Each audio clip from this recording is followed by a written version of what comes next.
Welcome back, Angela. Welcome back to the podcast. Glad to be here. Yeah, glad to have you.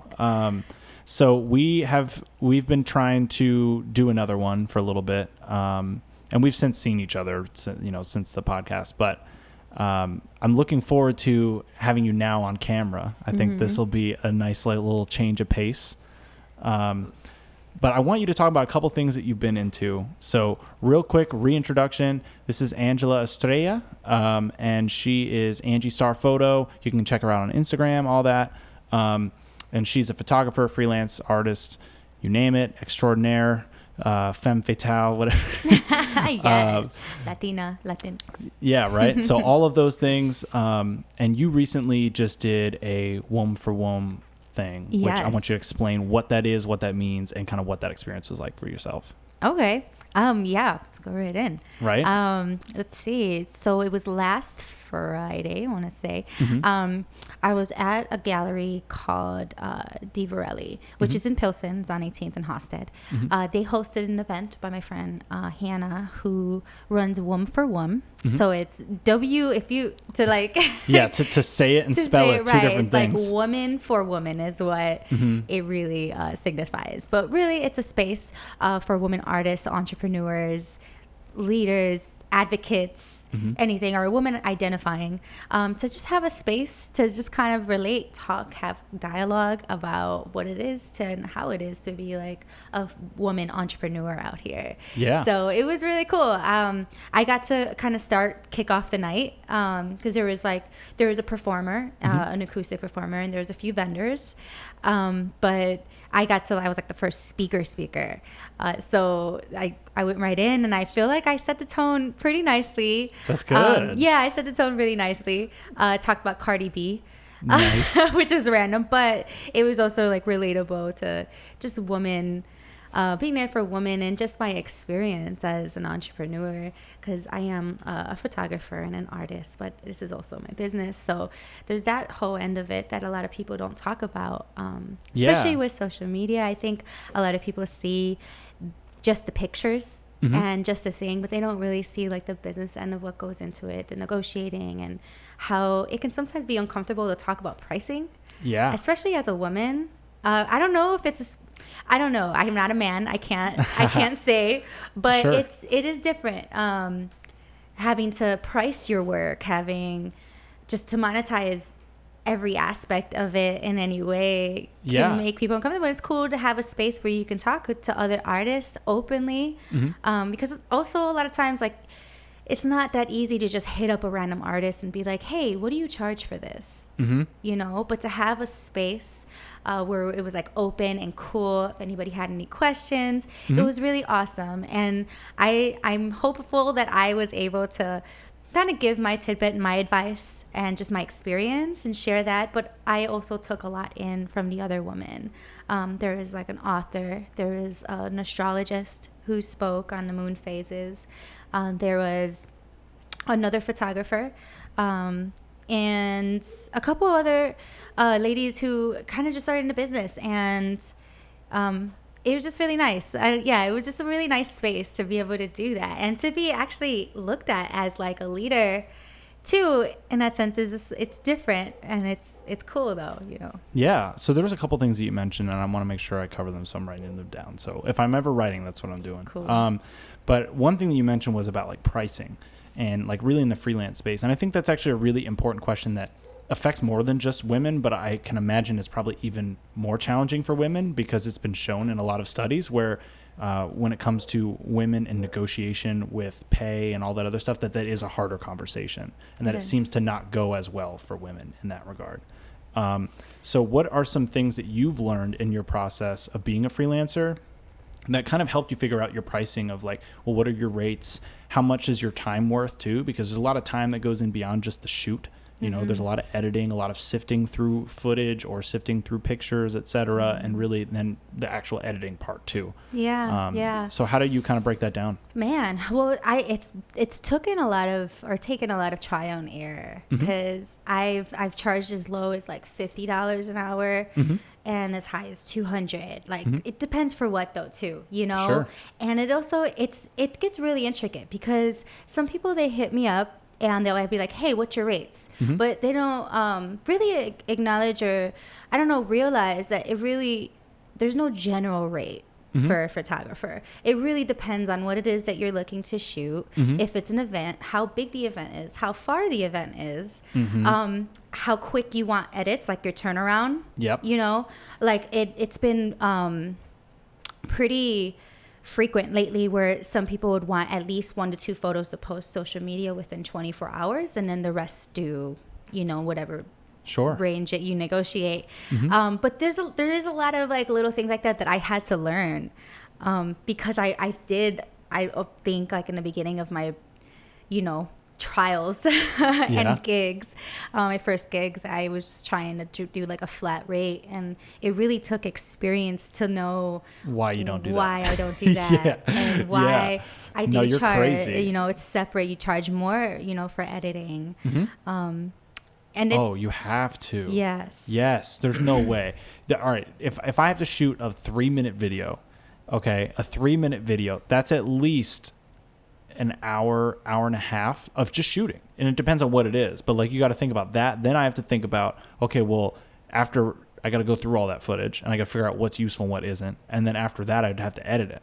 So like, that's like 3 separate rates right there, where you have a rate for your time of actually being on set. You got a rate for your time of the after sorting of things, and then a rate for the actual editing, you know? There's a lot. There's a lot that goes into it. People don't realize it too. So then their budget is like nothing. And they're like, oh, I want the world. Here's a penny. And you're like, well, you're not going to get that then for that price. Yes. But there is some cases, like if it's a bigger client, I'll ask them what their budget is. Right off the bat, I'll be like, okay, well, give me the details on what it is you're looking to shoot, and also if you have a budget, because then that also helps me kind of decipher, because, you know, it's different for some clients. You know, I will be more lenient if like you don't have like big brand money. You know, I'm definitely going to be more understandable to your rates and such. So it's real different. For me, the hardest thing to price though is like my printed work. Because I do print work. I print usually on canvas, or I print on metal, and they're different. You know, it's not like your average paper. You know, print. It's a little different, and it's hard to price like what my work is worth. Like, I actually have a show coming up on Friday at the Young Chicago Authors, and it's a photography show. It's called Windows 8, features 8 photographers, and we're all very different. And because we're so different though, it's like I'm curious to see what they're charging for their work. And it was really hard for me to pick. Like, you know, because on one token, I don't want to be unaffordable. Like, really, I think it's important for households, your average household, to have art on their wall. Yes, totally. You know? It's what decorates it's what gives the room personality. Yeah. It gives a whole vibe. So like, I don't think that only if you have money that you should have artwork. Like, I want to be affordable. But I also want to give myself credit at the same time. And not undersell yourself. You know, 100%. and charge accordingly. So it's a battle that I'm still kind of, you know, teetering and seeing, and I think it's different. I'm learning per gallery. Depends. Like, you know, if I'm going to be exhibiting at like this downtown bougie gallery, maybe I'll you're going to charge the prices a little higher. Maybe a little higher. And I don't think that's unfair. I don't think that's unfair at all. Know the environment. You know, if you were selling paintings in a poor part of India versus like a bougie area of Great Britain or, you know, LA or something, you're going to charge different prices. You got to know who's showing up, you know? But so it was cool for that last panel that I was at. This is someone else brought it up. I didn't even bring it up.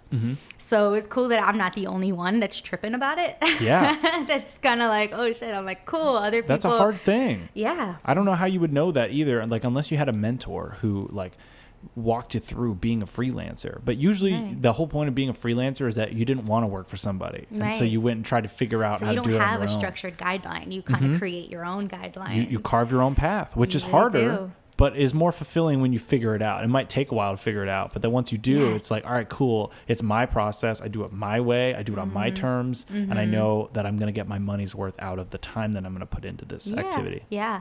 And then also is the deeper you go into it, even when you're comfortable with what your price, your value tends to go up though, you know, like throughout the years, your value just keeps going up. And so I would like to think like, say 10 years from now that my hourly rate is going to be double of what it is, because I'm going to be worth more and I'm going to have more work behind me and a bigger portfolio to kind of show.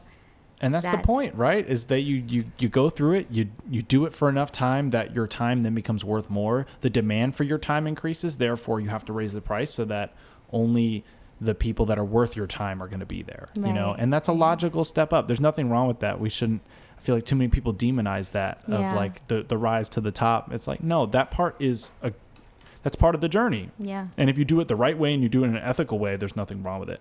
I think there's problems with hoarding billions of dollars. I think that's too much money for any one person to have.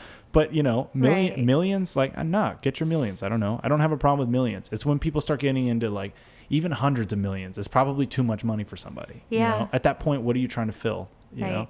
Actually, I brought up a photographer that I've kind of looked up to. And her name is Cindy Sherman. She's a New York photographer. She started, I think, out in the 70s. And her work is interesting because it's based around self-portraits. Before selfies were ever a thing, she was doing self-portraits. And her I would say most of her whole line of work is pictures of her in different, like she'll put prosthetics on, she'll put wigs on, she'll do different makeups, she'll do different themes. So does she transform in each one of these? Like she where does. you can't even tell it's her? Or Some of them sometimes she has. It depends what her series is. She has like different kinds of series, and I always thought that was so cool, you know. And she is actually to date the highest selling photographer per print. So she has a print that's of her in her earlier career that sold for $37 million. One print. That's crazy. And it's not like a huge, you know, I can't say what size it is, but I want to say it's like either a 16 by 20 or a 20 by 30 kind of thing, where it's not that big. It's not that big. No, for that much money? Holy shit. For that much money. And that's just that one print, and it's untitled. It's literally called like Untitled number 70 something or something, you know? Isn't it amazing? Like something that didn't even necessarily need a title ended up selling for $37 million. Yeah. Holy shit. And it's also an old picture of hers. Like I think, I can't say the exact date, but I want to say it was in the 80s when she actually took it and exhibited it. Did it get more value because it was older and because it was earlier on in her career now that she's made something later? Maybe, or did it sell then when she made it? No, back then, it sold later. It sold as like her vintage work. See, and that's what I'm thinking, is that the value would increase because it's like, hey, watch, this is somebody who went on to be great, and this was maybe before they were nationally recognized or internationally recognized for being great. Yeah. People love that shit. People love being like, this was them before they were them. Yeah. But it's like, nah, that was still them. Like they're just, in the process. It's like that Kanye song. I like the old Kanye. Yes, exactly. It's like, actually, he's still kind of always been this guy. He's always been Kanye. You know, he always was super about the fashion and like super cocky with it and everything. Yeah, he hasn't changed that much. He's just like millions of dollars richer and that same person. You know, well, maybe a little crazier, crazier, but fame can tend to do that. But more or less the same, like the same DNA is there for sure, literally and metaphorically. Yeah.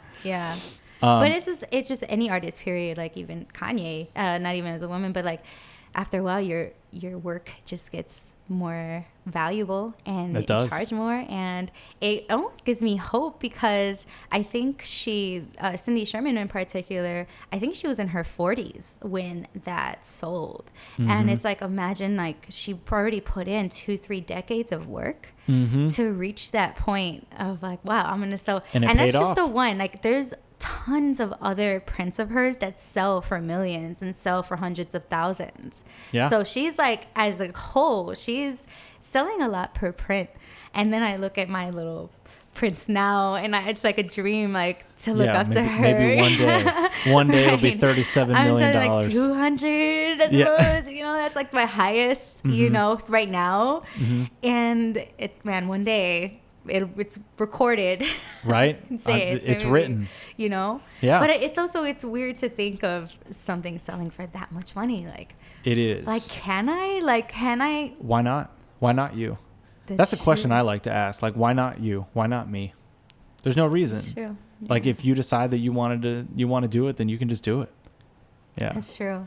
But it's like, man, like, I almost feel like I can't even imagine the feeling of selling one of my prints for $37 million. I'm really trying to put myself. That'd be a You got to visualize it to make it happen, right? Yeah. Yeah. That's true. Okay, I can see it. You can see it. I don't know if I want that to sell it. I don't know. Maybe that's excessive. That might not be where you want to be. Yeah. Because you could be plenty successful and not sell $37 million print, you know? Like, you could still be a really successful artist and have other things sell for enough to pay your bills. Yeah.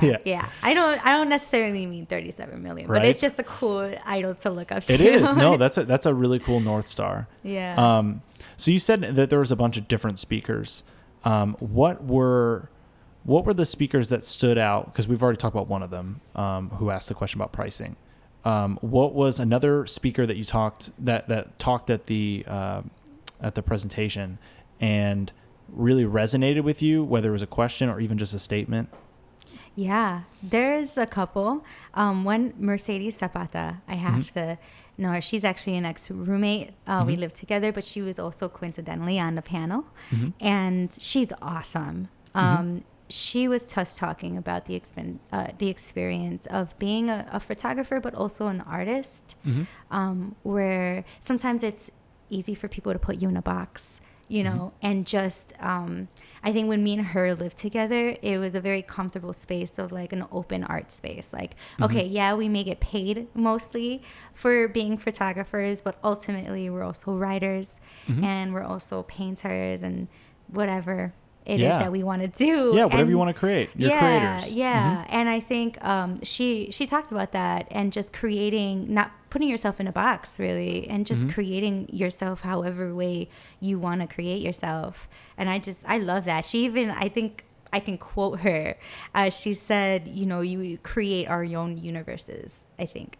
So she said, maybe it's not exactly, but along those lines. Yeah. And we do. We really do. Yeah. I think all artists create a universe with their art.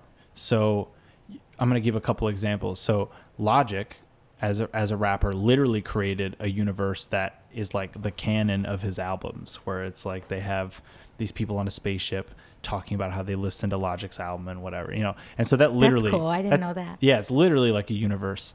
And then meanwhile, you also have some, you know, like let's say Justin Roiland, the creator of Rick and Morty, and he's created that universe that people can live in.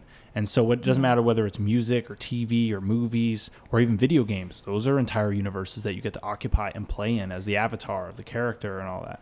So to me, art as a form is almost like an introduction to step into somebody's universe. You know, you get to see inside the mind of the creator when you go through these type of experiences, because it's their DNA is written all over everything. Like everything that they've made has who they are, all their experiences, all the people that they've met in their life is all woven into the thing that you're creating, ideally, if you're doing it well and you're integrating it. Right. That's so beautifully put, the way you put it that way, because it is. I mean, I guess in a sense I do say it like that, but it's a beautiful perspective, because it actually really is true. Like really, you're seeing it. Yeah, you're seeing their universe. You're getting a window into their mind. Yeah. And especially writers. Writers is like, that's a direct doorway. Yeah. You read somebody's book, you will know who that person is, at least in that field or that topic. You know, that's why I always say Stephen King trips me out. Oh, God. Because his mind is wild. Fucked up. Man, like, are you sure you're not like a psychopath killing people and doing all these weird There's a bunch of unsolved murders with his name on it. Right. And he's just like writing, you know, these books like about gory stuff to like deflect it. But really it's his real life or something. Right. Hopefully not. But I'm just like, and just to say though. Yeah, maybe he's just interested in those things, but it is a weird thing to be obsessed with. Right. It's a weird thing to be obsessed with. And he's cranked out a lot of books, too. He's cranked out a lot of books. A lot. Too many. And it's a lot of imagination and a lot of crazy tripped out imagination. I mean, shit, that's it. Like if just to say one, for example, and if you actually read the book or see the book, it's huge. It's really thick. Yep. It's really thick. Yep. And it goes so much more in depth than what's in the movie. And it's a lot more twisted. There's some like fucked up, like kids fucking each other or something thing. Yeah. I know. I remember that controversy. Yeah.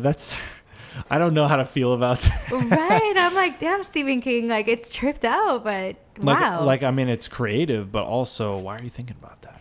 Right. Yeah. And like, also it's interesting that all his books, I didn't know this until recently, are all tied to the same location, to the same like small town in the Northeast. No, I didn't know and that. if you, I don't know, it was like this thing, or if you actually look at like his movies, he, at least once in his books, he mentions this location. And I never really tied it together. I wonder if that location was like an important moment in his life. You know what I mean? Like a moment that scarred him forever. Right. And then I mean, it must have been. That's like the city. That's like the place he goes to, these dark, twisted places. Yeah. That inspires him to get down that dark path. I mean, that's his universe. Yeah. Right there in his writing. It's twisted. But it's his universe. Yeah. And you're getting to see within that dark, twisted mind of his. And it's it's an intelligent mind. It's written a bunch of great books. So it's obviously impressive, but it's a little scary. Yeah. a little trippy. That's cool. And then what was another big thing about the Woman for Woman conference? Like WOM for WOM. Yeah. It's just relatability. Really. Mm-hmm. And to know that you're not, sometimes, especially as an entrepreneur, like I don't have coworkers per se in what I do in my personal line of work. So I don't know. A lot of times you don't have like that coworker that you like to talk shit to all the time. Mm-hmm. Like, I feel like everyone has like that one coworker, if they have worked in a place where you can totally, that's like that's your homie. Right. Yeah. That's your work homie. Right. No, for sure. And when you're doing like your own business, like your own freelance, it can get lonely sometimes. Like you have no one to complain to or nobody just to share an experience. That's why you live with another one. Right? Like when you live with Mercedes. Yes. Yeah. And that's why it was really awesome for her to talk and to hear her perspective. I mean, we lived together, but like we didn't talk about work. Like, if anything, we wanted to like chill. Not talk about work. Yeah. And if we were talking about work, we were actually working, editing. Mm-hmm. You were like, doing something together, like a collab or something. Right. We've been in the living room, like just editing for hours, those kind of things. But we're not necessarily able to talk per se about every little thing that goes on with entrepreneurship. So then to hear her perspective in that, where she's talking as a professional to other professionals, you see a different side of her than maybe you saw when you lived with her. And that's what I think is really cool to see, is like the different facets of people on how, depending on where you catch me. If you catch me in a professional environment, then I'm a certain way. And it's because you have to be, right? You catch me in a more chill environment, I might be like cracking jokes, doing voices, being super loose. You catch me with your family. Yeah, you catch me with my family, it's going to be a little different. Still cracking jokes, still probably doing voices, but a little more tame. Yeah, right. A little more dialed back. But yeah, I think it is interesting how people put on different faces. And I've talked about this like a number of times, either on the podcast or even just like on like Instagram lives. But I want to know what your opinion is on, the different masks, so to speak, that we have to put on in any given social setting, and the kind of pressure that puts on people who aren't aware that what they're putting on is a mask. Yeah, that's interesting. I mean, I was actually joking, not necessarily a mask, but kind of a mask in a way. I was joking around with someone yesterday on like your professional voice versus your regular voice. Yes. Yes. That's technically a mask, because, it is. I could be talking shit to my friends, yada, yada. But then, yes, I can. For sure. I'll be there. Yes. Yeah. Yeah, I know exactly I have a Spanish version too, because I used to do like Spanish translation at a couple of my jobs. So I went to a school growing up where we Inter-American, shout out to Inter-American, where we learned all the subjects in Spanish. So I kind of learned Spanish in a very traditional, professional way. So when I talk, I even have like a novela Spanish voice. That's hilarious. Yeah, I've had to use Spanish at my job, and it's always a challenge. You pretty well. I like to think so. We've had little dialogues back and forth before. Yeah, I mean, and I definitely can get by. I can get by, and I can definitely use the terms that I need to use in my job. What I find is sometimes I know what I want to say. I'm good with language in that sense. I always know what I want to say when I'm saying something. So sometimes I want a word in English, and I think about what's the Spanish equivalent of this, and I'm like, there's not really one, or I don't know it. And then I'm like, fuck. And then it stops my sentence for a second, and I have to be like, wait, how can I reword this with words I do know?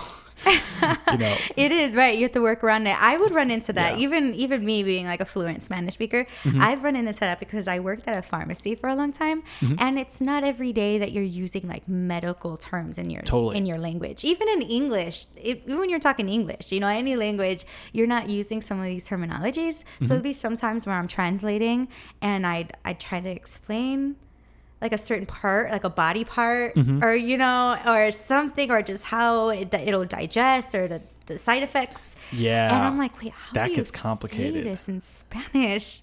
Right? That's not something you use in your everyday. No. I mean, like, I think I would usually like, I would remember, or I look it up real quick and be like, oh yeah, of course it's that word, Right. But there's some points where you're like, man, what? I'm like, I'm always like, ¿cómo se dice? ¿Cómo se dice? Yes. Yeah. No, I enjoy it though. I love Spanish. I really do. I've always loved the language from the moment that I first took a class in it, which was in middle school. And I took it for 2 years in middle school, 7th and 8th grade. I retook Spanish, like retook a level freshman year because I felt like my Spanish teacher sucked in middle school. There usually is that Spanish teacher that really sucks. And I had her both years. So I felt like I barely learned anything. So then I took it in high school and my freshman year, and my teacher was a lot better. I felt like I learned more. I did it sophomore and junior year. And then I didn't want to do AP Spanish. So then I was like, because I just already had a bunch of AP classes. So I was like, all right, I guess I'm just going to stop taking Spanish like for my senior year. And then I ended up taking it for 2 semesters in college. So I have a lot of experience. Yeah, you have a lot of experience. Yeah. It's so funny though that mine was the opposite, where my only advanced placement class was Spanish because I'm like, hell yeah, I'm gonna get the college credit, and I'm gonna get this, like totally gonna. The other ones, I'm like, nah, keep it. Yeah, I think I just didn't want to overload it because it was like in my junior year, I took AP Calculus, and that was like. Yeah, that was a challenge. Yeah, that's calculus alone. And 2, I went to CPS, passed, though. Which I'm sure your school system was a lot better than the Chicago public school systems. It's Florida, though. Yeah, true. Florida can get weird. Now, I mean, my school was not terrible by any means, but it suffered from what most schools suffer from, which is like a really shitty administration that doesn't actually care about the kids, and then also is protecting their ass all the time. So creating stupid rules. That was my problem. But we were properly funded. We had textbooks. Like, it wasn't like we didn't have the things that we needed. Yeah. How was CPS? I'm Chicago Public Schools. Yeah, Chicago Public Schools. Actually, I know someone that has my homie Nick, actually Fonte. He's an artist too. Shout out Nick. He has the tattoo of CPS on his arm, and I kind of want one because I do feel like you go through CPS. You earn a tattoo. Yeah. You earn a tattoo with CPS because it's just there's so many CPS teachers that are they're characters. You had your real good teachers, like there's real good teachers. And then you had the ones that are just like, man, like, how'd you pass? How are you a teacher? Right. Why do you hate kids? And why did you choose a profession with them? Yeah. Like there is a lot of funny CPS teachers. CPS lunch food was an interesting thing. Like before a big exam, you think you want, something really healthy. Our usual was a super donut. And it's this, actually it's so delicious but so bad for you. Yeah, so bad for you. That's why I was like, right. Yeah. But it was a super donut. Maybe you got an apple. And it was probably not like your best looking apple either. Like a crab apple. It was like it was not an enticing apple at all. And then your little milk. And then, but it was classic CPS pizza, where like little cardboard boxes of pizza, right? Almost. But it tasted good somehow, in a weird way. Yeah, no, we definitely had crappy lunches too, but I don't remember it like super standing out. I didn't really buy lunch in high school, but in middle school, I definitely did. But mostly I would just bring food. Like I find that just bringing food has been like the history of my experience in school. I don't know. I was totally on CPS lunch. Yeah. Trying to switch, like give you my applesauce, if you give me your pudding. Yeah, the trades. The classic trades. No, it's true. But yeah, CPS was interesting. But shout out to CPS because it actually made me who I am today, because it builds you stronger. You're going to school with your average everyday kid who's just like you. Yeah. One cool thing about my grammar school in particular is that it was a magnet school, so we were all bussed in from different parts of the city. So it was cool. Like usually there's a lot of neighborhood schools in Chicago, and so everybody kind of knows each other from the neighborhood. But it was really nice having friends. Like I would go to their parties or birthday parties and kind of learning Chicago in a weird way like that too. Yeah, and I bet you got like familiar with the transportation and everything too. Yeah. Just having to do that. Like, did you ride a bus to school? Yeah, it was a bus. They picked us up on a bus. But just period, growing up, we didn't have, like, my dad would have cars usually. But if it was just me and us and our mom, like for the most part, we did ride public transportation. Yeah. The Brown Line all day. Yeah, right. But that's something I had no experience of in Florida. There's no trains. Yeah, there isn't. There's there no really trains. Isn't. You have to drive 10 minutes everywhere. And honestly, some of my earliest memories in life are riding the train. I can remember like kind of looking up the thing where like the CTA people, the conductors are like when you enter, and I wouldn't be able to like see them. And back then they had these little tokens for the CTA, and we would lie my age. Like I was like 4 for like 7 years, because I was just like a tiny kid. But like my mom, because you would ride for free, after a certain age or before a certain age. And I remember being like lying, like feeling like I was doing something like crazy. Like my mom would be like, remember you're such 4. And such, right? Yeah. 4. Okay. It's like, all right, mom. Yeah. Cool. I get to pretend. And no one ever asked. Like no one was ever. Of course not. No one's ever gonna stop you. Yeah, I know. That's one of those things where I've seen a lot of little things like that in my life where I used to care about those things in high school, and then I look at them now as an adult. I'm like, oh, nobody gives a fuck. Right. No one cares. And I mean, part of it's probably the culture has evolved. So part of it I think is just like, and I'm probably referencing more specifically with weed in this case, but I think although the culture's evolved on weed, I also think just adults generally don't care that much. But as a kid, you think everybody does. Yeah, everything is such a big deal. Everything's huge. Everything is like it's the 5 minutes before the show's about to go on and you don't have any clothes to jump on the stage, Yeah. It's always a big deal. Yeah. No, it's not like that. Well, I guess sometimes it is. That's one thing with my photography work. I sometimes don't know what I'm getting into. Like I recently shot in a retired Chicago Bear player's birthday. It was like his 50th birthday, and I knew the client, but getting there, I wasn't expecting it. It was way out in the suburbs, and it was at a biker bar. A biker bar? Yeah. What? Yeah. And yeah, I wouldn't expect that. But then you had like big columnists like Richard Roper from the Chicago Sun-Times and like different Bears players ex-Bears players that I recognized. And, like kind of like an uppity, they're not uppity, but like, like higher in status. For sure. More higher in status kind of people at this biker bar. And they were just all really into bikes though. And it's just like an example of the kind of thing sometimes I'm thrown into a shoot or an event and I'm like, oh, wow. You're like, well, I was not expecting this. Nothing but what I was expecting. Do you feel like it's made you a better improviser? Yes, I am such an improviser. Like people don't realize how much I improvise, especially say you're doing a shoot and you want me to come over to your house. I don't know the lighting. I don't know, the scenario. So I really just on the spot, or even like a particular wall that'll look better to take pictures in front of, or, people, I don't think they realize as much as like how much I'm thinking on my toes when I'm shooting.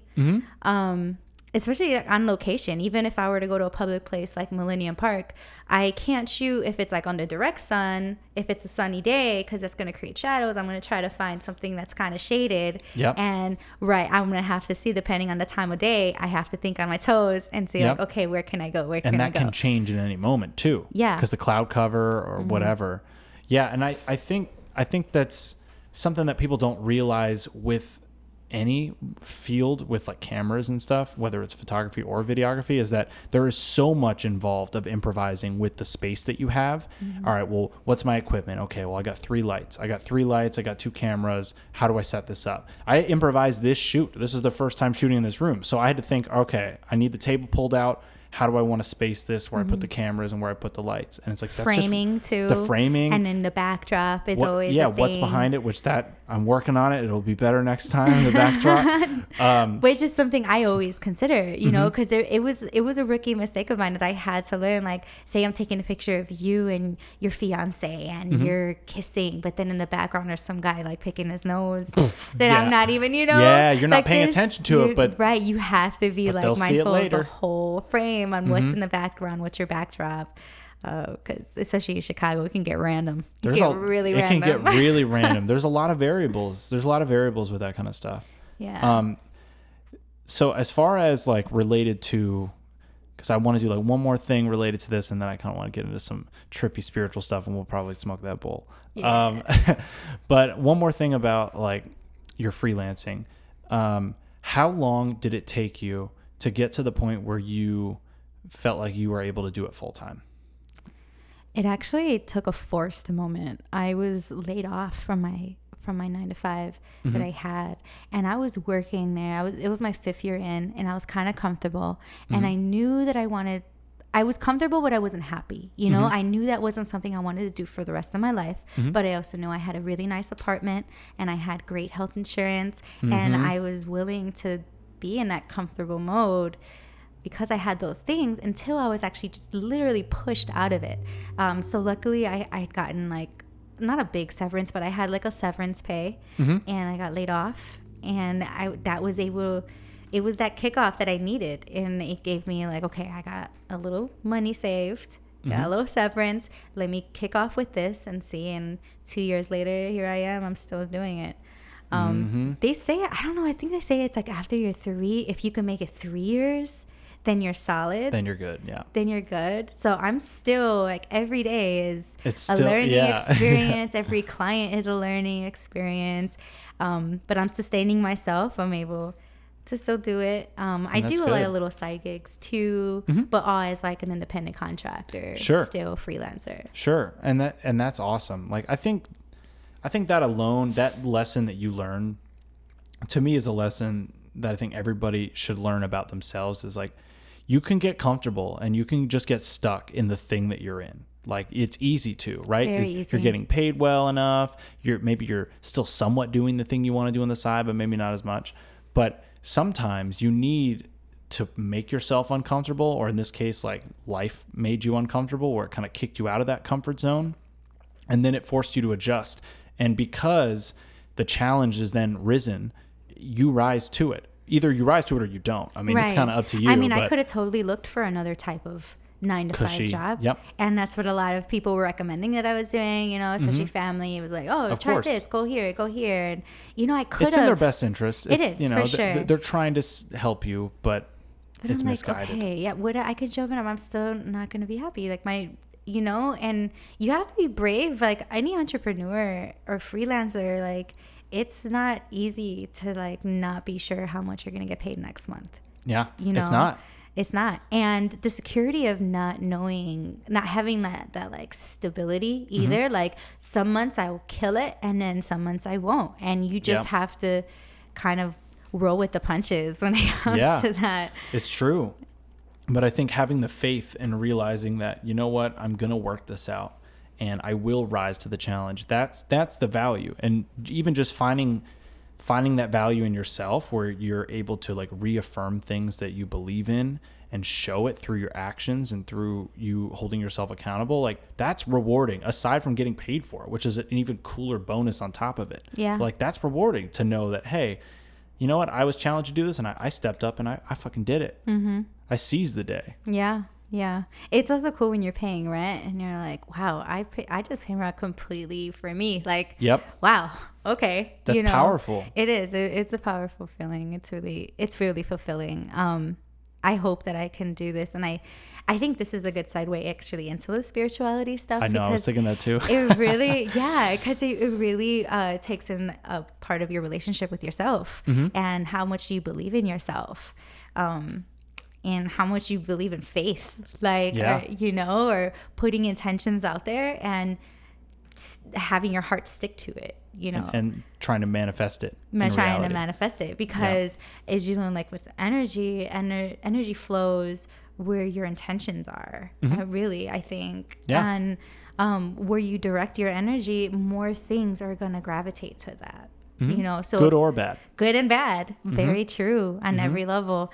So for me, I'm just constantly putting attention, like I'm working for myself. I'm going to keep working for myself. I'm not going to lose sight of that. I'm not going to think of a plan B right now. It's plan A or nothing. No, for sure. Because I feel like when you think of plan B, that means you're already accepting a reality where it doesn't happen.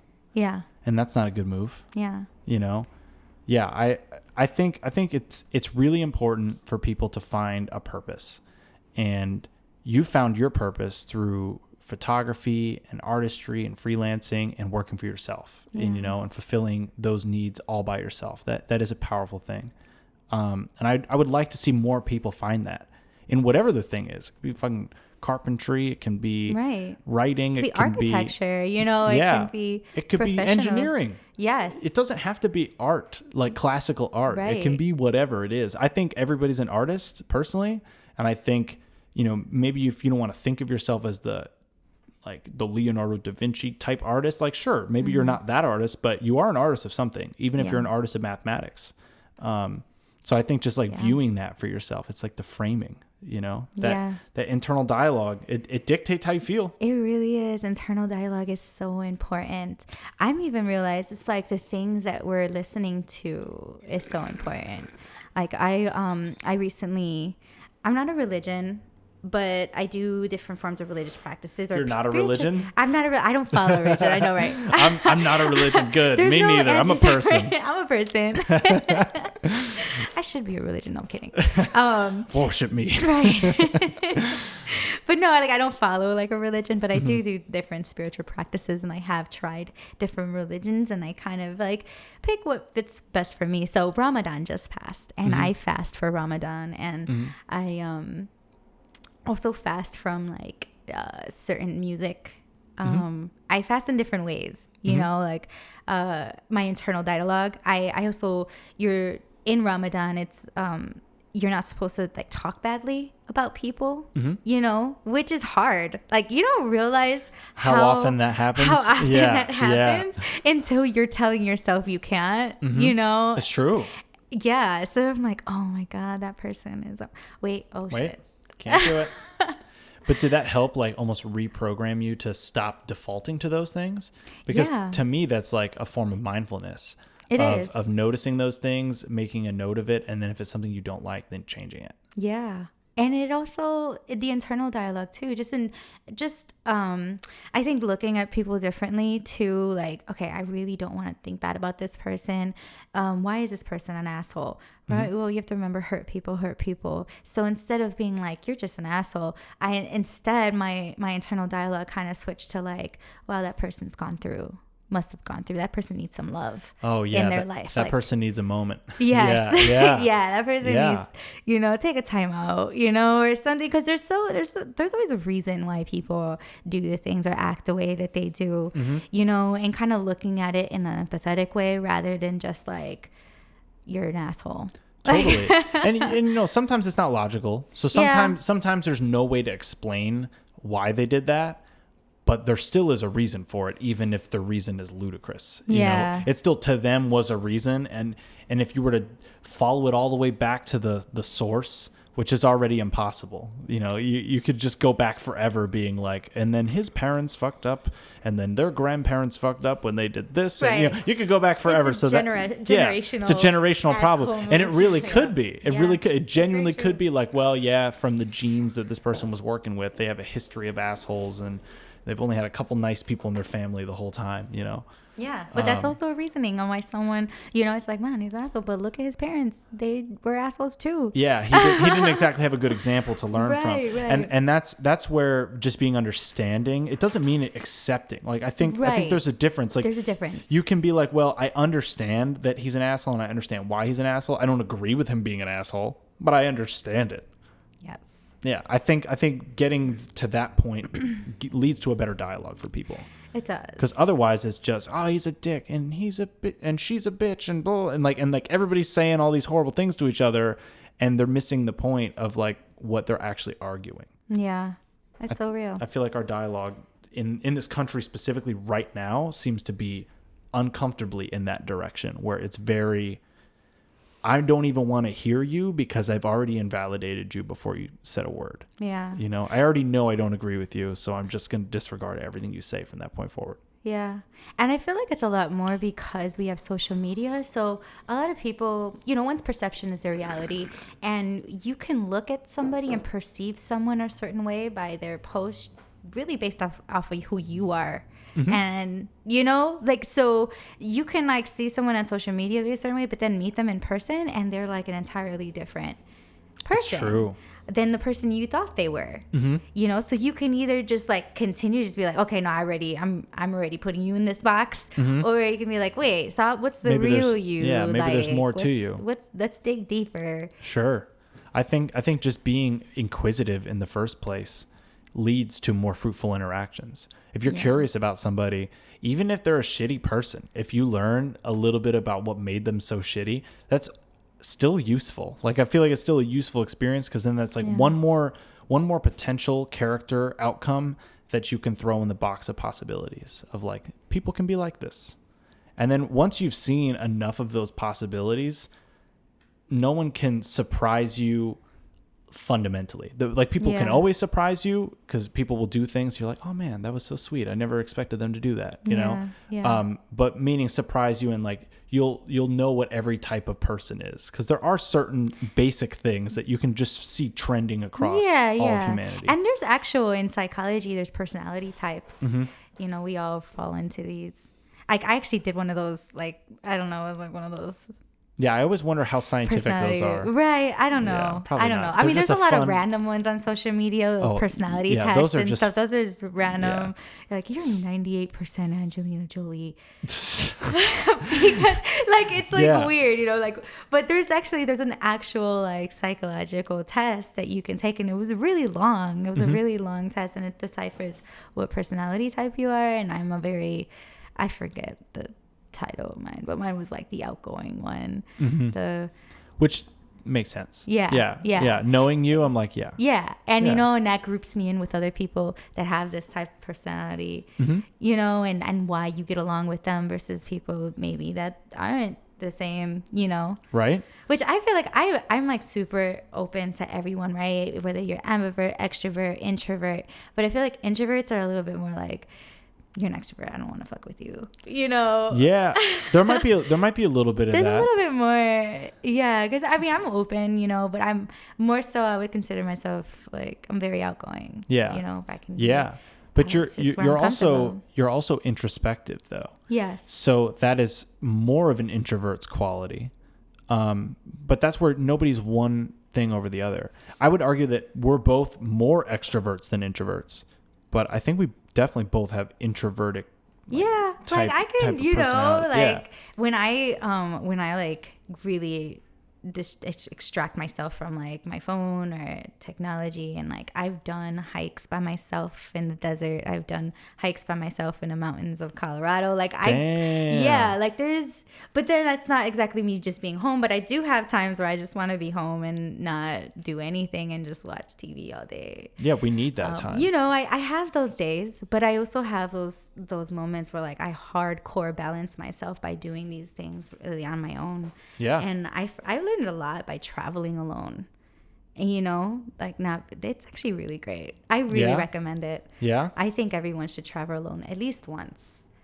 I would definitely like that. I know I would, because I know it would just force me to go talk to people. Oh my God, it does. Yeah. It forces you. And I would like, say I go to a bar by myself, right? You always kind of gravitate towards the bartender, but then the bartender knows that, like, usually a bartender at any spot can recommend either a good drink or somewhere in the city to find a good drink or good time or music. You know, they know DJs that circulate, you know, the little things like that. So it forces you to do that. And it also forces you to stumble upon things. Because like when you're with someone or with a group and you're traveling, you kind of like always have like, okay, we're going to go here, we're going to go here, we're going to go here. Where when you're by yourself, you can just kind of wander wherever you want to flow. And it's interesting. Like I went to Boulder last fall. No, not this fall, like 2 years ago, I want to say. I spent 2 nights in Boulder by myself.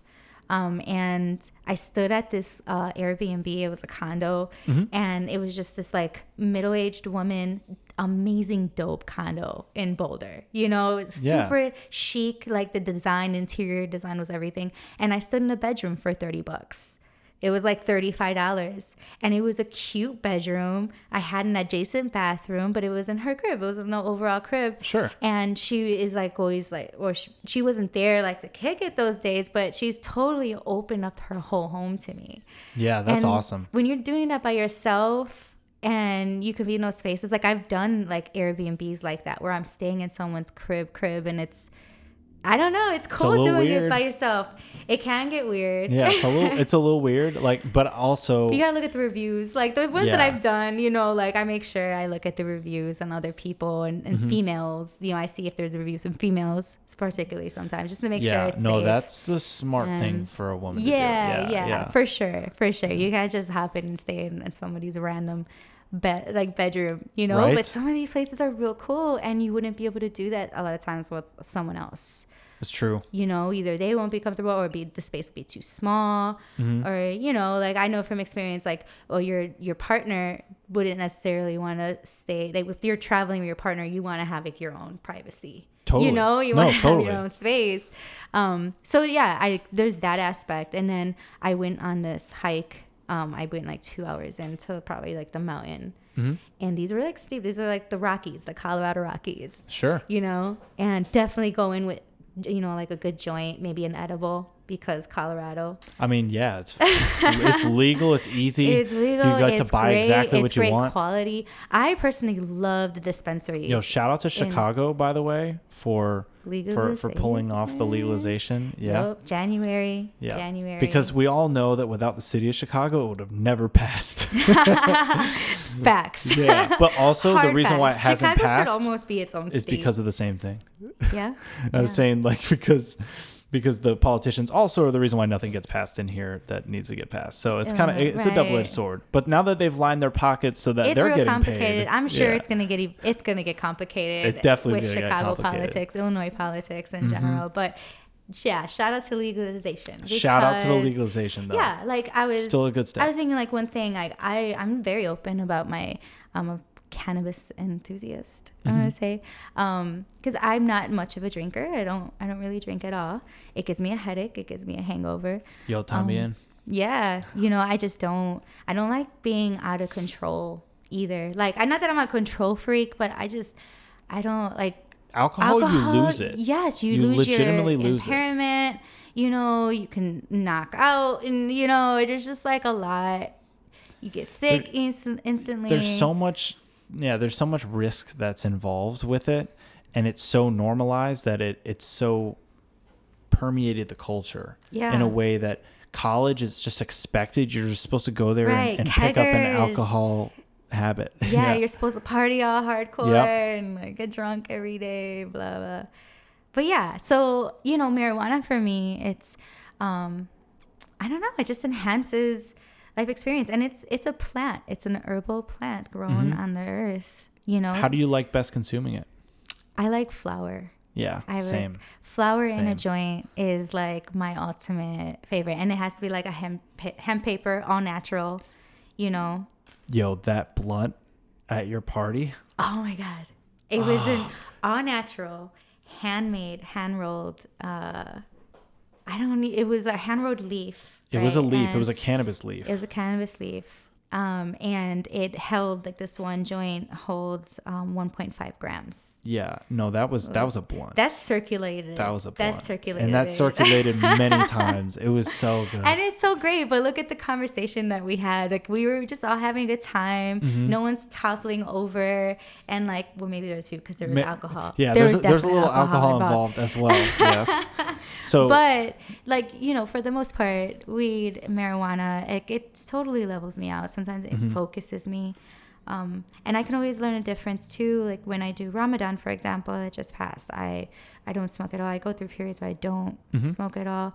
And it's not like this drug that everybody or, that the government proclaimed for it to be. When you have no side effects. Like I've never had a withdrawal. Right. Me never. neither. Like if you told me like, oh, marijuana can't be smoked anymore. All right, it can't be smoked anymore. It's not like anything happens to my body. It's not like, I was just like thinking about that, meaning like, what? So like it is now? No, right? Totally. Because it's already told that we can't smoke it. Yeah. But there's so many just medicinal qualities to it. And I know Illinois has put it recreationally now, but there's just hope they know, like the lawmakers out here for real know that it is so like not the drug that. Yeah, it's not the drug it's that. Not impairing. No. And most Americans don't feel that way anymore anyway. No, they do. Because I was in an Uber the other day and it was a discussion in an Uber pool. And I actually personally love Uber pools, by the way, or Lyft. I do the shared Lyfts, whatever is cheaper, honestly.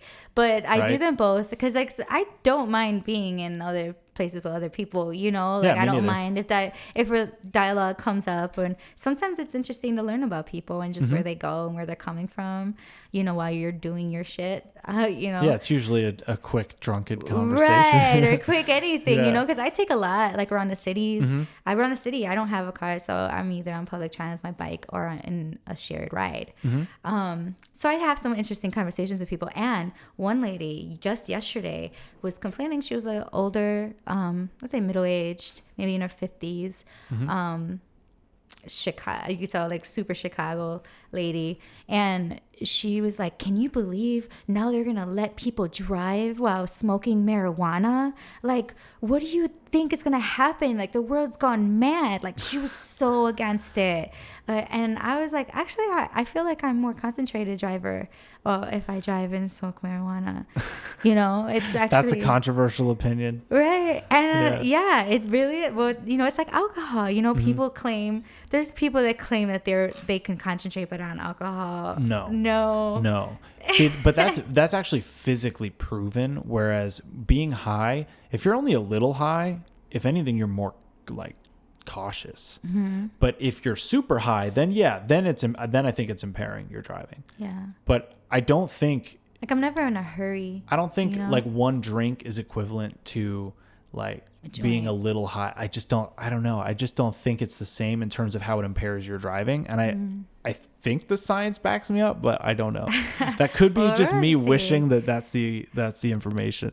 So, but it's marijuana has been legalized now, and like how many states is it now? It's like 8 to 11. One of those. A lot. I don't know. One of those. I'd have to see one of the maps. Colorado. Speaking of Colorado, they've been legalized for a couple years now, and I go to Colorado often. I go at least like once a year for the last like maybe decade, maybe 6 to 8 years, and I've seen the improvements on Denver and even on Colorado Springs. I've seen the improvements of the roads. The schools are looking cleaner. There's definitely a lot more development, which can be a good and bad thing, but there's a lot more. It's changing. It's helping, and talking to my friends who live in Denver say that it actually is going into the school system. And, they don't have the problems that we do here as far as education, because or now we can't fund the schools. Yes, and it brings in so much revenue, so much revenue. Like, honestly, I don't mind paying that extra tax for marijuana if I know it's going into our schools. If it's going to help the schools, if it's going 100%. Into our streets, into the pothole problem that we have. Oh my God, that's a whole other problem. It's so crazy. Yeah. But these roads go through a lot, though. In their defense, they go through a lot. Like even today, it's the end of June and it's foggy and cold outside. Right. San Francisco. So I'm looking at a map of the legalization here. And so we got Washington, Oregon, Nevada, California, Alaska, Colorado, Michigan, Vermont, Maine. Wow, there's a lot. Massachusetts. And I think that's it for what's currently legal. Then on top of it, we have some type, whether it's medically or expected to go fully legal, which because some of these have passed it, but it's not fully in effect like it is in Illinois. We have Arizona, Utah, Colorado, again, New Mexico, Montana, North Dakota. Wow. I know, it's more than you think. Minnesota, Illinois, obviously, because it just got passed, but it's not fully there yet. Florida as well. Wow. And then New York is also one that's expected to go legal soon. That would be a big one. New Jersey. But see, and it's it's crazy. So the reason why I think now this is like becoming more, like more states want to be part of it is because you see the cities and the states that have legalized already, and you don't, there's no difference. It's not like it's skyrocketing. The world isn't falling apart. Yeah. There's not like this crazy, like everybody's like crashing and the world, you know, whatever. California has been legal for a little bit now, these couple years. And medicinally, they've been legal for a lot longer. Right. And I mean, I'm so excited for it to be in Chicago. I've never gone, full disclosure, I've never gone to a dispensary. I've never gone to my goodness. I've never been able to. I've been to a lot. Yeah. You know what? Denver has a lot. At Denver in the art district, they call it the Rhino district. There's a lot of really cool dispensaries. They're like art gallery / hangout / vinyl shops, you know, t-shirt shops. Like there's just so many different cool things. There's one that's a brewery. It's a cannabis / brewery. So it's like cannabis infused drinks, or yeah, that too.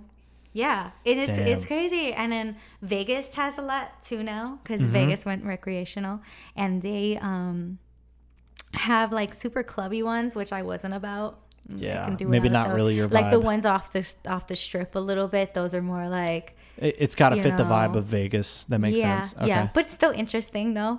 It's still you know, it's like going to a marijuana club. You know, like it's just you have to see it. It's a different vibe. Yeah, but it's not my preferred. Personal pronoun I preferred. But just outside though, Vegas has a lot of really cool dispensaries too, where they were really nice to me too. And that's another thing, at any dispensary, whether it's LA, anywhere, everyone who works at a dispensary is very informative. They know their shit. Yes. And so they're like, what are you looking for? What kind of high? You can tell them, like, I just want to lay on the couch, you know, maybe do some art.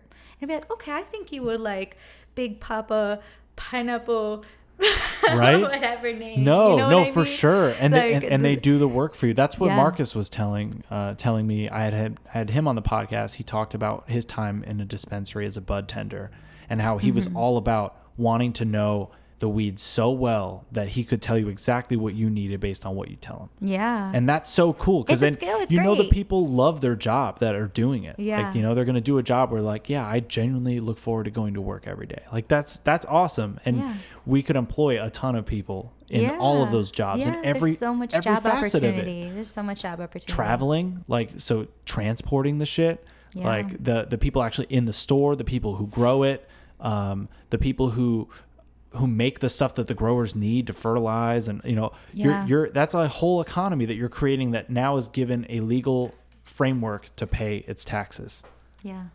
Why would we not want to do that? You have the drug dealers are making money. Why can't we make money? Right. You know, like, and if we can do it in a way where the money's going towards, it goes to the communities, it's going back to the community. And not imprisoning people. I think that's the other biggest part is the imprisoning people. I think a big thing with legalization, like, if you're legalizing, you better pardon as well, because there are people incarcerated for this who've lost a lot of their life. And it's not cool. Yet you have like rapists out here, and you know, getting out, thefts, and 6-month probation for confessing to a crime, like right, you know. And marijuana is so like, it's a medicinal thing. It's a plant. Do you want people? So here's an argument that I want to make to our potentially conservative listeners, and this is a legitimate argument that I want to make here, and I want to be super fair with it. If you are for total freedom, are we for the freedom of changing our own consciousness? Do you think that the government should be able to tell you that you can't use your own items to alter your own consciousness for your own brain? Do you think the government should be telling you what you should do with your body? I don't know. I'm just going to say no. People, your answer is no. Yeah. So you should have your own liberty of yeah. growing your own, a plant. I mean, this is a plant. It's a flower. Right? In your garden that has the potential to raise consciousness or heal. Mm-hmm. Or reduce inflammation. Reduce pain, anxiety. Right. Some people take it for appetite things. if you're having having a hard time eating. Yeah. Mm-hmm. There's maybe you're taking other things. medication, and so then you need to supplement with that to offset those side effects. Mm-hmm. You know, it's I'm a just no-brainer. saying, I don't get it. I don't get it. I don't see the other side of the argument, you know? Right? I don't I'm really either. trying. I'm really trying. And, and I'm open to, the dangers and all the other stuff that they would throw out there. But I think we've proven that those dangers are not as bad as what we're already doing. Yeah. So if we're looking at what we're already doing, we're ruining lives. We're locking up, fathers and mothers for a thing that is not. It's just not that big of a deal. It's not that big of a deal. And I also would argue that psychedelics are not that big of a deal either, when used responsibly. Yes. The scary part is reasons. The scary part is that people are people, and so changing somebody's consciousness has profound effects on their life. And so there are elements to that where you're like, I need to make sure that these people are able to do it responsibly and keep themselves grounded on the planet. Because, you go to some pretty heady places there, but it's easy to just get lost up there. I think it's more useful to be grounded here because at the end of the day, you're in this body and you're in this game, and whether you like it or not, this is the game that we're all apparently playing. Mm-hmm. And we can fight to change the game. And if you guys want to change what we're doing, then we can get together and we can do it. We have the numbers. Yeah, we do. So, if we want to change the game and we want to make it more fair for everybody, then by all means, we can do it. And the way you do it is by activating yourself, by waking up yourself and waking up the people around you. You can only affect the people around you, and with the internet maybe a little bit more. Yeah. But mostly just the people around you. So and it's start that quote. there. There's a famous quote, you can't change the world if you can't change yourself. Mm-hmm. And I think to master oneself is a way of changing the world. Like it's a way of becoming more conscious for each other, selfless. When you start thinking about the earth and how you're using it and how we're treating it and how we're treating each other, when you start, you have to start with yourself. And then from yourself, you have to go into your community. Like they say, it takes a village to raise a child. That's me and you. That's all of us. We were all children one day. Mm-hmm. It takes like each other, like really, we're social beings. And we can do it. It doesn't, it's complicated. There's a lot of things that go into it, but on the premise of it, it is just coming together and understanding that if we create specific organized efforts in certain areas, the areas that we think will help most. So getting money out of politics has to be a high priority. Getting healthcare to every American's got to be a high priority. Investing back into our infrastructure instead of spending it overseas in wars that we don't even want to be in. Education. Yeah, education is part of that reinvestment as well. And the arts. And ideally, yes, investing more in the arts. And also, don't you want, we're America, right? Don't we want to be number one in a bunch of shit? Because we're not anymore. So, it'd be cool, I think, just from the American, Team America, fuck yeah. If you want to appeal to that thing, don't you want to have the best fucking roads, the best transportation of any country? The best futures for our children. Yeah, the best futures, the best technology, the best assistance for people. I mean, this country is already a great country. There's a lot of awesome things about it. The DNA of it has a lot of good things to it. Yeah. But we got to bring it to the digital age. Yeah. And there are some changes we could easily make with these computers that we could do quickly. One thing on our pro-America right now, one thing that I think is beautiful about America is the diversity in people that it's brought here. It's the one, there's other places, in the UK and other major cities in the world that are very diverse. But for the most part, there's think around the world, most people want to move to the United States and do move to the United States in this hope of dream and living the American dream. And it brings people with a good, like with drive, with people who want to come here and do good for themselves and for their family. And I mean, that's something that's beautiful about America, is the people that it's brought together, different kinds of people. We could walk down the street right now and have Mexican food. We could have Chinese food, Thai food. Argyle is right around. We have Vietnamese food. Like, there's just, and authentic, It's true. And you have Indian food a little bit this way on the Van. It's beautiful that you have all these cultures and that come together, and like we came, like, come together. That's exactly. And come together by mastering yourself. All right.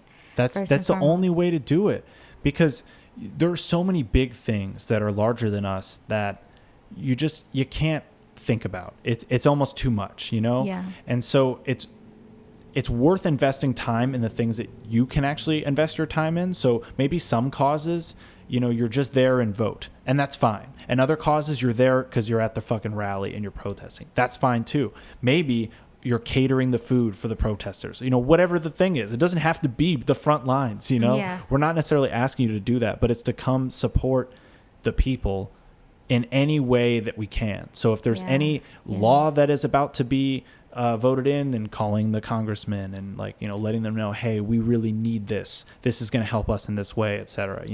If we're competing against lobbyists, that we need to play the game better than them. And the only way to do that is our sheer number, we have the numbers. We have it. We got the numbers. We got the internet. We can coordinate it. That is that rich 1%, right? That means that there's 99% of the rest of us. They're all getting screwed. Able to work together, though, and build jobs for ourselves and new infrastructures if we have to, and it's possible. I really do think so too. But so for me, I can only speak for myself, and for myself in betterment for the world and for the community. I'm trying to better myself, and by doing that, I think marijuana has helped me. I think mushrooms have brought me to a real place of deep understandings of myself, and just centering myself through my art first and foremost has like illuminated my imagination and allows me to go places I think most people may be scared of creating anymore. And you have to just tap into that thing, because that thing is like your creative expression, and having something to get out, which I think is part of the human psyche, is like we need to create something and feel good about it. And so for some people it's physically making something. For other people it could be just some physical activity or something. It doesn't even have to be making a thing. And maybe just, I love to run in the forest, whatever the thing is. Right. Do that thing. And the more that you're doing it, the better you're going to feel, the better place that you're going to be in, the better decisions you then make from that point forward, and the more mindful that you become of the experience that you're in. And I think that you'll find a greater appreciation for those moments. Yeah. You know what I've been finding for myself is different forms of meditation. Like, being as busy that I am, and I think for most people, it's hard to find that time every day to sit down and meditate for 7 to whatever minutes, or however long you meditate. It's hard. So I've been finding myself like kind of automatically meditating in other ways, like riding my bike, for example. If I'm on my bike and I'm on a lakefront path and it's an open field, I meditate. Like, it's like a weird thing where it's like, I channel like ideas, and just I process certain situations and certain thoughts different. And I don't know. I think just that even when I'm walking, like, say I take the longer route, and I just, instead of taking a bus, I'll walk, in that short period of time where I'm walking, I'm finding myself kind of finding my own little meditative ways to balance myself, to clear my thoughts, to not be stuck in my phone, Yeah, like a walking meditation. Yeah, that's a real thing. It is such a real thing. And I enjoy taking the headphones out. That's something that I've been doing lately. And on my lunch breaks at work, I have this like street that I can walk down, and I walk at like 20 minutes down that way, and then I walk back, and it's a beautiful street. There's a bunch of birds. It just is like calm. It's pretty quiet for it being the city, given where it's at. and it's like my zen. It's like my time to kind of not only get up and move, because sometimes I'm moving around a lot of work, and sometimes I'm sitting down a lot. So to actually have the time to spend it outside, especially with how shitty this winter has been and how little I've been able to spend outside. I guess it's like, it actually sums up to doing things with intention, right? Just like having the intention of having that peaceful moment, because it's not easy to find sometimes in the everyday life. Like just the finding that peace. You want the time in a tree. Yeah. Yeah, Raleigh Ritchie. Shout out to Raleigh Ritchie. I love that song. Grey Worm. I know. That was, I knew the singer, like the songs, and I knew him, but I didn't know they were the same person. Yeah, Grey Worm. Totally didn't even. Game of Thrones. I know. I loved Game of Thrones. That was great. I loved it until the end. The finale. I know. Everybody's talking about the finale. It was so bad. I loved it until Daenerys got killed, until Jon Snow killed her, and because until then I was invested. Until then I was just like, not blinking and seeing everything unfold, and like seeing like there's that shot of Daenerys when she comes out and like the dragon wings. With oh the my wings god, behind that it. is legit one of the best shots in cinematography history.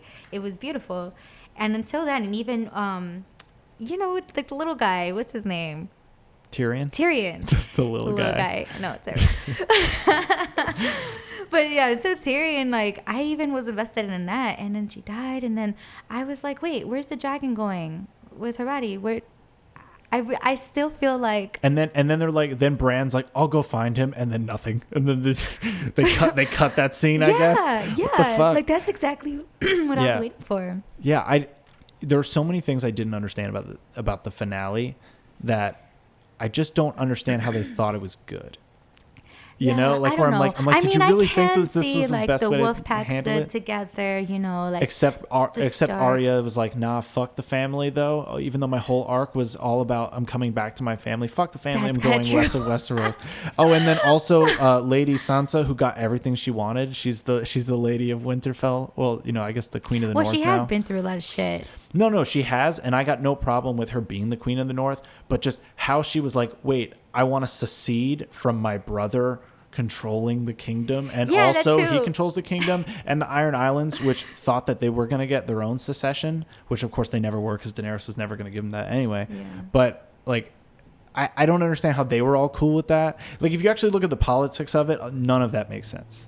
None of that was tied up well. You could just say whatever. It was supposed to be the king of the 7 kingdoms, or of all kingdoms. Yeah. So now the 6 kingdoms and the kingdoms in the north, and they're both ran by Starks. But I hope you guys are all cool with this Stark coup, because that's literally what it was. And everybody is. But they did show out. I mean, they've all kind of like showed. Yeah, they proved themselves. I don't understand how Bran was the king. And I kind of guessed it. Like people were doing those polls online of like, who do you think? And he was kind of up there. Like a lot of people kind of guessed Bran. Yeah. And I was like, yeah, you know what? I can see that turn of events. But in that case, like I would have been mad. Like if I was Bran's sister, I'd be like, Bran, you knew this whole time that you were gonna be king. You let us go through all this shit. It would have been great if you would have said like, hey, the Night Walker's going to try to kill me. Yep. I'm going to need you to come out. Yeah, right? No, but he probably figured if I influence it, then it won't happen. Right. Yeah. Like, but it's just like he was just there the whole... But then he was cool with the genocide of all the people in King's Landing. Yeah, like, that was fine. That means like he must have seen that. Yeah. Because the three-eyed raven is the seer of all things. Do you remember when they showed the scene of a dragon flying over King's Landing? That was Drogon. So he saw that vision. We only saw a snippet of it so that it didn't spoil it that moment for the show. But he saw the whole thing. We're seeing the flashes just for the purposes of being like, look, he sees all this stuff. But really, that's what it was, is that he saw that. So he knew what that was a long time ago, as soon as he took over being the three-eyed raven. Like I really try to look at all the positive things. I really did, but there are just some bad. There's some inexcusable stuff. Great, right? There's some inexcusable I almost stuff. would have liked if they would just ended the season with the second to the last episode, the one where she does go all crazy and all that. Like if it would have ended like that, I would have kind of been cool with it. Well, but then you wouldn't have known. She just turned evil, and the whole world is going to be evil. And yeah, I mean that's horrible. I know that's terrible. So I feel like he even said, George R. R. Martin said that like the White Walkers don't win. So, he made it clear that it's not like, oh yeah, they're going to sit on the Iron Throne and all hope is lost. And that's the message of the story. I think the message of the story is that there is some hope. I was also disappointed with Cersei. Like, for as much as she's done, that's it. She died all pretty under some rubble. I wanted her to be... Like, she looked all normal. Like, I want her to be gutted. Right? There wasn't the eye sticking out or anything. Right? It's terrible. No, she deserved to be tortured. She was terrible. She had, the Sand daughter die in front of the mom, Ilaria Sand. Like, she did a lot of fucked up shit. And she blew up the Septa Baylor and blew up a bunch of people, innocent people. Like, Like, and that's it. She died and like all under some rubble, all cute. Yeah. How come she didn't have her head smashed into a bunch of pieces? Like, I don't even understand that. Yeah. Like, there is like it was like a whole building fell on you. Like, a whole brick building should have fell on you. I know. And meanwhile, like, when you look at the set, it's like it just looked like a pile of bricks. Yeah, right. And if they just moved over, I've seen that meme a lot on the internet. Yeah, that meme was like, you mean to tell me if they stood 5 feet this way, they would have been okay? They would have been alive. Yeah, I know. And that's just the set designer, probably. I don't know. I don't know what happened. To do. There's a lot of shit that fell. But the best part about that series, even through this like lackluster season, was that it still was shot really well. It still looked good. The music was great. Yeah. The writing was weak. Cinematography is some of the most beautiful I've ever seen. Same. Yeah. Yeah. The story is good. I mean, for the story, considering us how long it's gone on. Where the plot points were supposed to go is fine. Yeah. How they got there is what was bad. So I don't have a problem with where George R. R. Martin wants to tell the story, because clearly he's going to build in a nice way to that if he ever finishes the book. Right, because they're going to do but aren't they going to do a prelude? They're going to do a prequel series about the first long night. So supposedly that's where we're going to get all the info about the Night King and all that. But how can you just have all that build up for all those seasons to have him end in episode 3 and not even explain what any of the symbols meant or anything? Oh, that's true. I didn't really They didn't explain there was any a of lot that went into. Yeah, and that was like hinted since the episode 1 was all about the White Walkers. So the fact that that didn't matter. Winter's coming. That was the thing, right? So to have the whole thing be that, but just kidding, it's not about that, makes me think that's not how George is going to handle that part. I don't know. Yeah, I don't know. I think a lot of, especially the prophecy stuff, I think they just ignored the prophecy. I did like how the Night King, how he died though.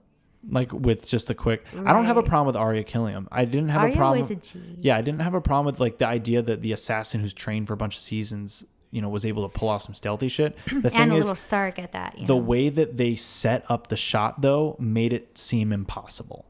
And so that's where I'm like, you should have just made the shot look more believable that she could have snuck up and done that, because it wasn't believable that she got through an army of them.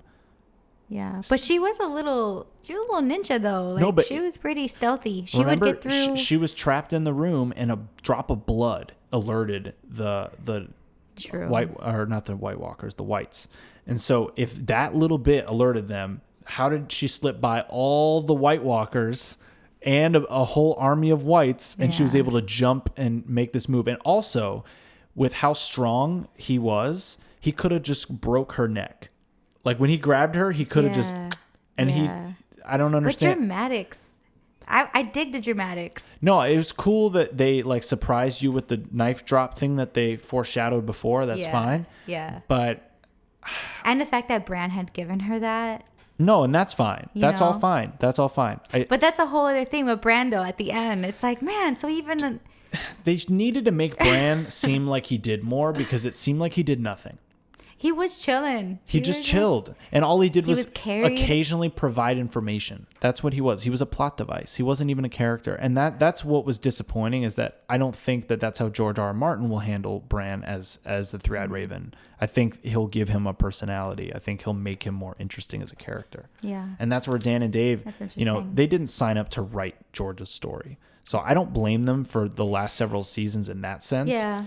But I still thought it was good, though. Like, I'm not going to say it was terrible. I think it was still entertaining. It kept you invested to the end. It kept me invested until the end, because I mean, yeah, the larger story for the first 4 or 5 seasons were so good. It's really good. But they did fall off when it was just them. When they lost the source material, there's a noticeable dip, without a doubt.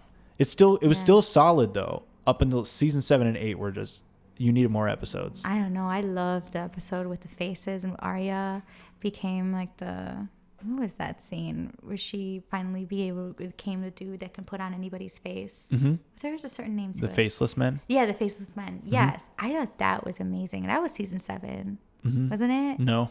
No? Was it season? I feel like it was season 7. No, season... She already came back to Westeros in season 7. Okay. Remember? Oh, I forget about the 2 separate parts of like the season. They break up mid-season finale. Yeah, she came back... She came back and killed the Freys. And she was already a faceless man at that point. And that was in season 7. I want to say the end of season 6 was her killing Waldo Frey and feeding his kids to him in a pie. Yes. Yeah, super fucked up. It's so messed up, but it was like, yes. And then the beginning of season 7 was her killing the rest of the Freys as they all drank the poisonous wine while she was pretending to be Waldo Frey. So yeah, that was season 7. So she was already faceless. I want to say it was like season 6 maybe is when she fully became a faceless man.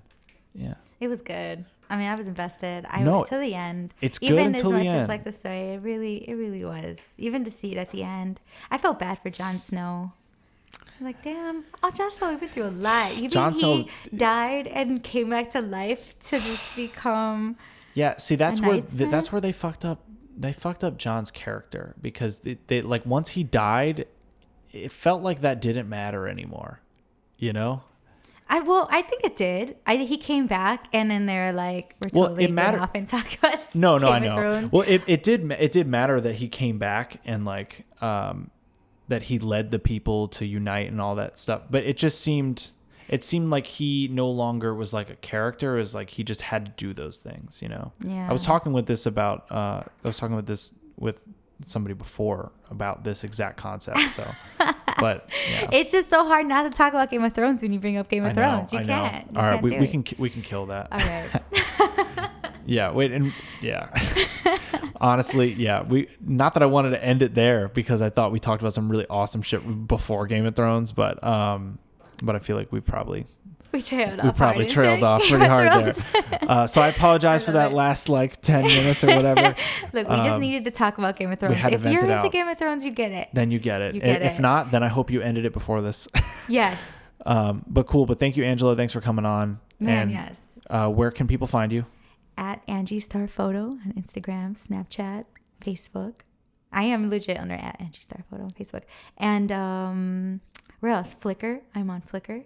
AngieStarStudios.com. There you go. And all the plugs. Yes, all the plugs. And shout out to the Silver Room. You can find my work currently up at the pop-up shop.